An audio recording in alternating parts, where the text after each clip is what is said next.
Kliniğimizde varis tedavisinde artık açık cerrahi tedavilerin geride bırakarak minimal invaziv ve kapalı yöntemler tercih ediyoruz.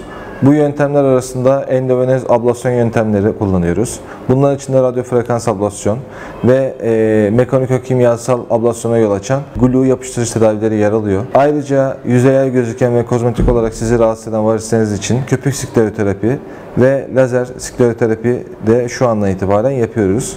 Eğer sizler de bacaklarınızda ağrı, ödem, kaşıntı, gece krampları gibi şikayetleriniz varsa kliniğimizden MHRS üzerinden randevu alarak gelip muayeneniz olabilir, tedavinizi planlayabiliriz. Bu tedavi neticesinde erken bir şekilde hayatınıza sağlıklı bir dönüş yaparak sağlıklı bacaklara kavuşabilirsiniz.